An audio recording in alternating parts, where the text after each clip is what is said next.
Guys, welcome back to our channel পিউরাই ব্লগসে তোমাদের স্বাগত। তো নেক্সট ব্লগে তোমরা যেমনটা দেখলে আমি এসেছি আসাম ঘুরতে। তো আজকে আরও এক জায়গাটায় ভিজিট করব আমি আসামের। তো ভিডিওটা দেখতে থাকো। তো চলো এখন আমি বাইরে রাস্তায় যাব, রাস্তায় গিয়ে দেখা হচ্ছে। তো রাস্তায় চলে এসেছি, তো এখন গাড়িতে বসবো। তো গাড়িতেও বসে পড়েছি।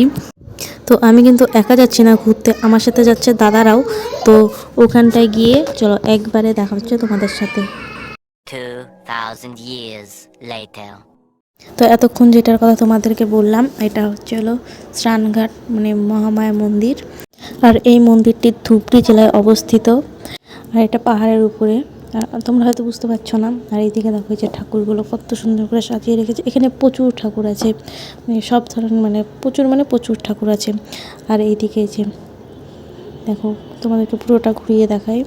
আর আমি এখন যাচ্ছি ঠাকুরকে দর্শন করতে। আর এই যে আমি এখন ঢুকবো ঠাকুর দর্শন করতে। তো চলো আর কি, গিয়ে দেখা হচ্ছে।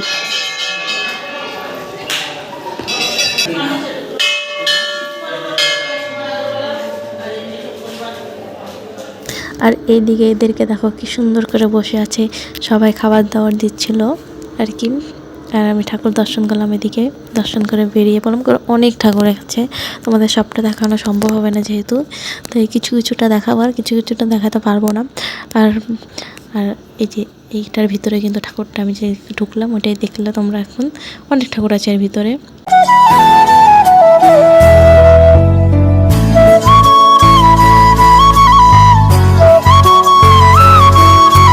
আর এই গাছটা যে দেখতে পাচ্ছ না, এটা কিন্তু সিমেন্ট দিয়ে তৈরি, মানে কি পাতা ফাতাগুলো। আর এটার ভিতরে ঠাকুর, এই যে ঠাকুর দেখতে পাচ্ছ, এটাতেও দর্শন করে বেরিয়ে পড়লাম এখন আমি।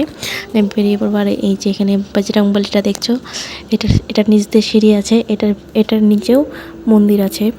আর চলো এখন এই যে এটার মন্দিরটাতে যাবো। চলো, বজরংবলী মন্দির, এটার ভিতরে এখন ঢুকবো আমি। চলো যাওয়া যাক সিঁড়ি দিয়ে এখন। তো দেখতেই পারছো খুবই সুন্দর জায়গাটা, আমার তো বেশ ভালোই লেগেছে। জানি না তোমাদের কেমন লেগেছে। আর চলো ঠাকুরটা দর্শন করি, দর্শন করে একটু প্রণাম টন্নাম করে নিই বজরংবলীকে। প্রণাম করে নিলাম। তো এই যে দেখতে পাচ্ছ এটার ভিতরে প্রচুর ঠাকুর আছে, প্রচুর। তো চলো এখান থেকে আমরা স্নানঘাট থেকে এখন আমরা বেরিয়ে যাব, আমাদের আর একটা জায়গায় যাওয়ার আছে। তো সেখানটায় গিয়ে দেখা হচ্ছে। চলো। 6 hours later. আর চলে এসেছি যে জায়গাটার কথা তোমাদেরকে বললাম, বকরিবাড়ি। এটাও ধুবড়ী জেলায় অবস্থিত। আর এই যে আশপাশটা দেখো, এখানে অনেক দোকান ঠোকান আছে, যেখান থেকে তোমরা ডালি নিয়ে যেতে হবে তোমার পুজো দেওয়ার জন্য। তো চলো এখন ভিতরে ঢুকবো। তো ভিতরেতে ঢুকে পড়েছি। আর এখানে যে মন্দিরটা খুবই ভিড়, সেজন্য তোমাদেরকে আমি দেখাতে পারলাম না। এখানটা পুজো হয় কিন্তু ওই জায়গাটা। এখন চলো আমরা যাবো, চলো মানে পাহাড়ের উপর সাইডে। এখানেও অনেক ঠাকুর আছে, অনেক, এখানেও প্রচুর ঠাকুর আছে। আর তোমাদের যে মেন যেখানে আর কি পুজো টুজো দেয় সবাই, ওখানটায় আমি দেখাতে পারলাম না, কারণ ওখানটা খুবই ভিড় ছিল সেজন্য। তো চলো আর ওইখানটাও ঠাকুরটা দর্শন করি। আর এই যে ঠাকুর, এখানকার ঠাকুর। আর এই যে এখানে ফটো তুলতে গিয়ে আমার ভিডিও হয়ে গেছিলো সেজন্য। আর এখান থেকে আরও একটা আছে শিব ঠাকুর, তো ওটাতে যাব। আর এটা ওই সাইডেই রাস্তা, কিন্তু এটা নিচ সাইড, মানে ওই সাইডের নিচটার দিকে। তো ওখানটা এখন যাব। আর ওই যে মন্দিরটা তোমরা দেখতে পাচ্ছ। আর এখানে মন্দিরটা তোমাদের যে বললাম, এই যে মন্দিরটা।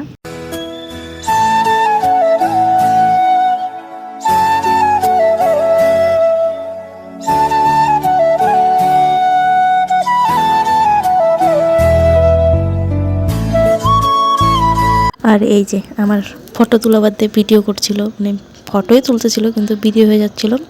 আর এখন আমাদের এখান থেকে বেশ অনেকক্ষণ বসেছিলাম, বেশ ভালো লাগতেছিল এখানটায়। আর এখন আমরা এখান থেকে মানে নিচে যাব আর কি, নিচে যেয়ে একটু মন্দির টন্দির আরও দেখবো।